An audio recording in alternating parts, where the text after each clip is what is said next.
Hello students, আজ আমি আমার 3 নম্বর ক্লাস নিয়ে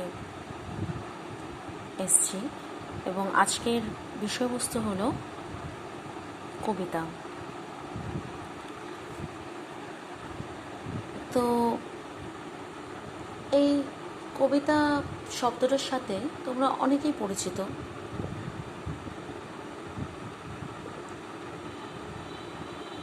আজ তাহলে আমরা দেখে নেব যে কবিতা কী এবং তার উপাদানগুলো কী কী।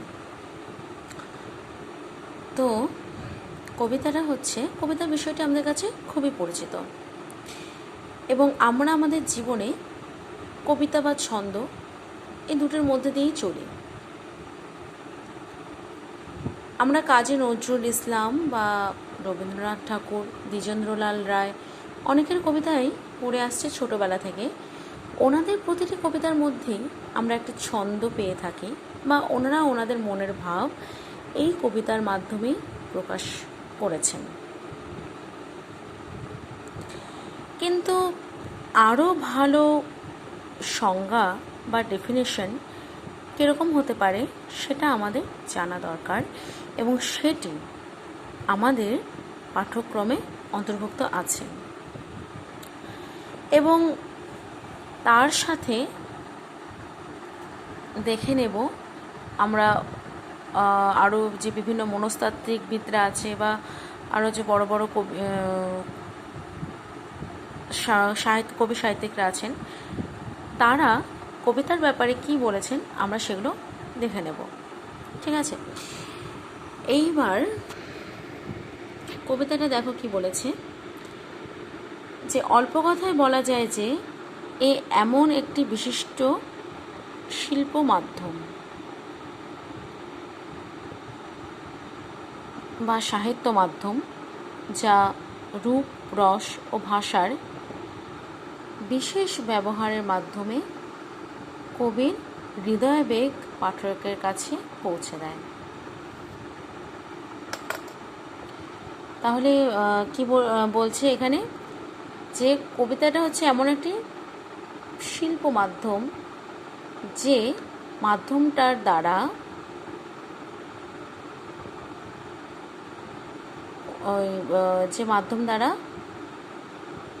কবি তার হৃদয়ের যে আবেগ সেটা পাঠকের কাছে পৌঁছে দেয়। একটা বিশিষ্ট সাহিত্য মাধ্যম যা রূপ, রস ও ভাষার বিশেষ ব্যবহারের মাধ্যমে সেটা কবি তার পাঠকের কাছে তার যে হৃদয়ের যে একটা আবেগ সেটা পৌঁছে দেয়। এবার দেখো কি বলছে, যে যেমন ডক্টর জনসন বলেছেন যে কবিতাটা হলো ম্যাট্রিক্যাল কম্পোজিশন, অর্থাৎ ছন্দবদ্ধ পদ। The art of uniting pleasure with truth by calling imagination to the help of reason. কি বলেছে, যুক্তির সাহায্যে কল্পনা এবং সত্যের সাথে আনন্দকে একীকরণ করাটাই হলো কবিতা। আরও হচ্ছে এই কবি সাহিত্যিকদের কথা বলার আগে বা মনস্তাত্ত্বিকবিদদের কথা বলার আগে আরেকটু আমরা দেখে নেব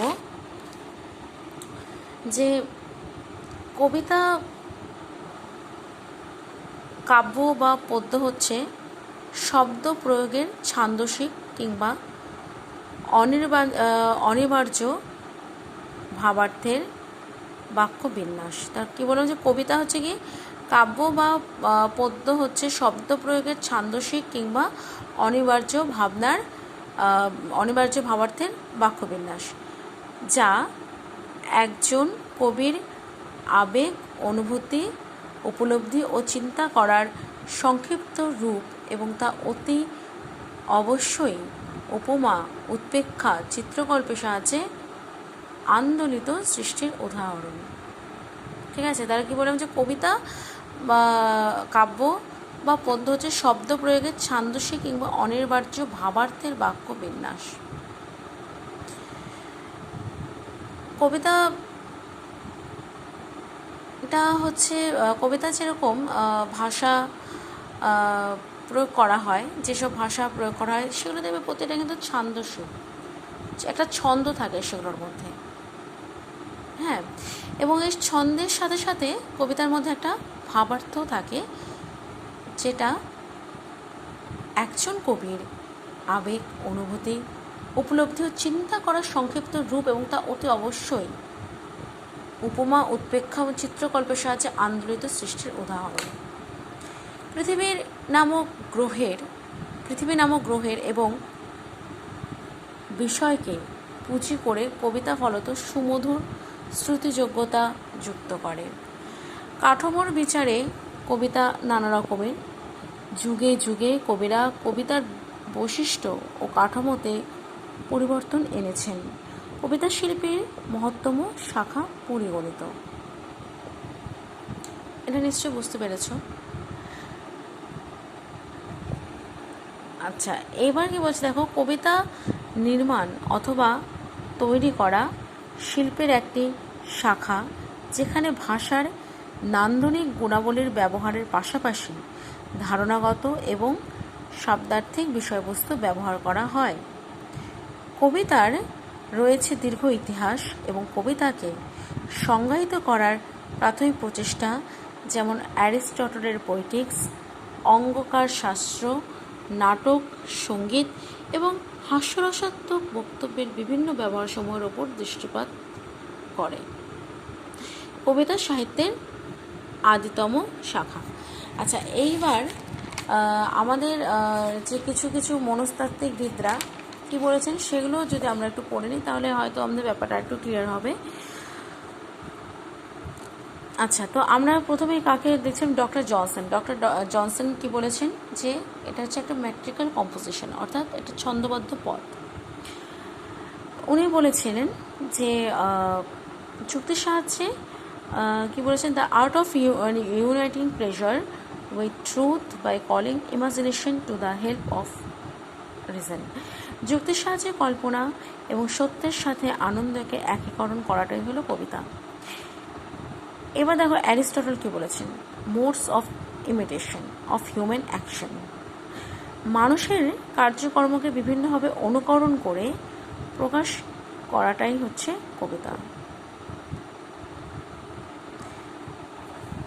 তারপর দেখো ম্যাথু আর্নল্ড বলেন, the most delightful and perfect form of utterance that human words can reach. এখানে বলতে চেয়েছে যে মানুষের ভাষা প্রকাশের সবচেয়ে সুন্দর আর পারফেক্ট মিডিয়াম হলো কবিতা।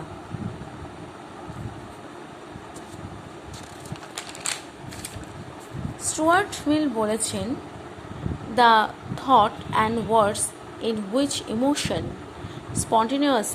spontaneously embodies itself. কবিতা হলো এমন একটি আর্ট যেটার সাথে ভাষা ও চিন্তা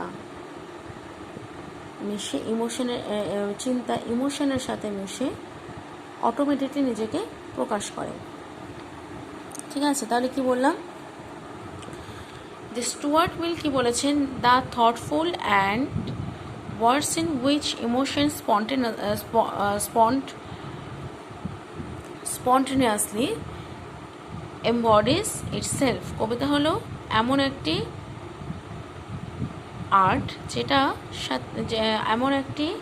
আর্ট যেটার সাথে ভাষা ও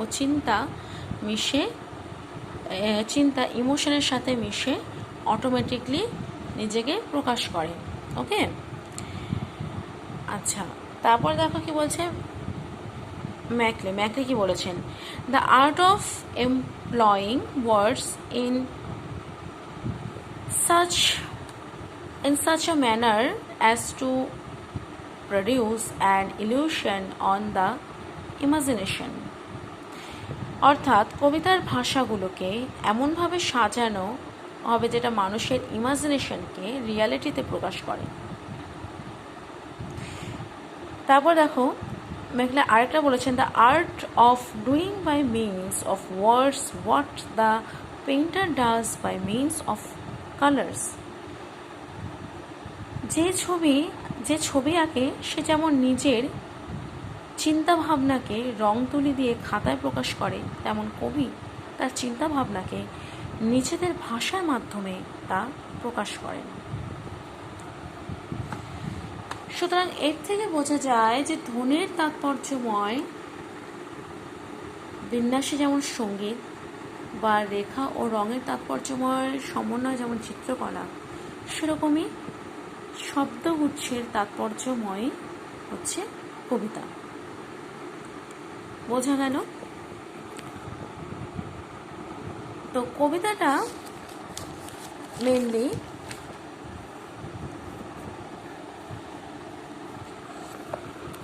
মেনলি কবির যে একটা হৃদয়াবেগ, অর্থাৎ এই যে আমরা যে রবীন্দ্রনাথ ঠাকুর বলো, তারপর কাজী নজরুল ইসলাম, দ্বিজেন্দ্রলাল রায়, এনাদের যে কবিতাগুলো পড়েছি, এনারা কিন্তু প্রত্যেকটা কবি কিন্তু তার মনের ভাবটাকে কবিতার মাধ্যমে প্রকাশ করেছেন।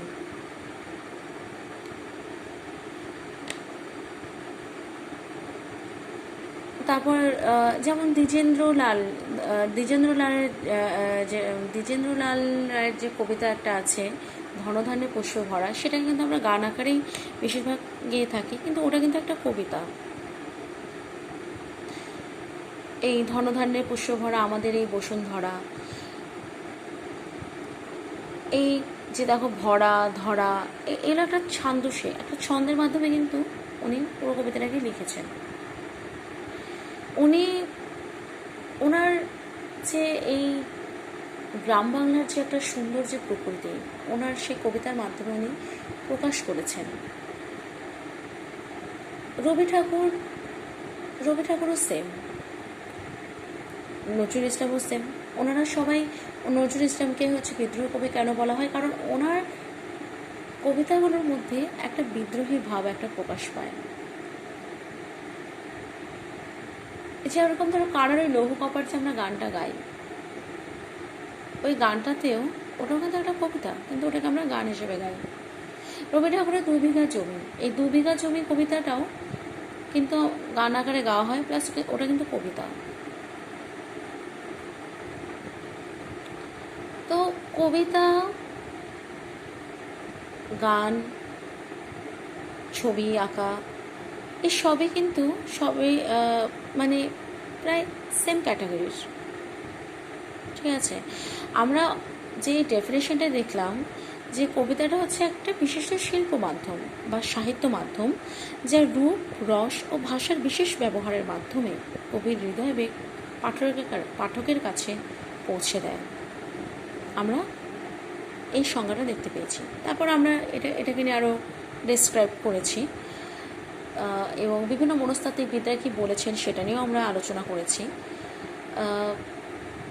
তোমরা আশা করি অনেকেই কবিতার ব্যাপারে জানো, বিশেষ করে যারা বাংলা নিয়ে পড়েছ বা যারা ইংরেজি সাহিত্য নিয়েও পড়েছ, তারা কবিতার ব্যাপারে ভালো করেই জানো। আর আমি টোটালি একটা অন্য জগতের একটা মানুষ, যেহেতু আমার গান বাজনা সাবজেক্ট। তো আমার যতটুকু নলেজ ছিল আমি সেটাতে বোঝানোর চেষ্টা করেছি। আশা করি তোমরা বুঝতে পেরেছো। আর তোমরা আর ভালো করেই জানবে যে কবিতাটা কী, কারণ তোমরা কবিতাটা নিয়ে পড়াশোনা করেছো বা তোমরা সেই ব্যাপারে ভালো করে জানো। হতে পারে আমার ভুল ত্রুটি কিছু হলেও হতে পারে, সেটা যদি হয়ে থাকে তো তোমরা একটু না হয় শুধরে নিও। আর আশা করি আমি একটু হলেও বোঝাতে পেরেছি। তো আজকে এই ক্লাসটা এখানে আমি শেষ করছি। তো আজকে ক্লাসে আমি কবিতাটা কি সেটা নিয়ে আলোচনা করেছি। নেক্সট ক্লাসে এর যে উপাদানগুলো আছে সেটা নিয়ে আমি আলোচনা করব, আর আমি আমার সাধ্যমতো বোঝানোর চেষ্টা করব। ঠিক আছে, তো আমি এখানে আমার ক্লাস শেষ করছি। নেক্সট ক্লাসে কবিতার উপাদান নিয়ে আলোচনা করব। তো ভালো থেকো তোমরা। বেশ।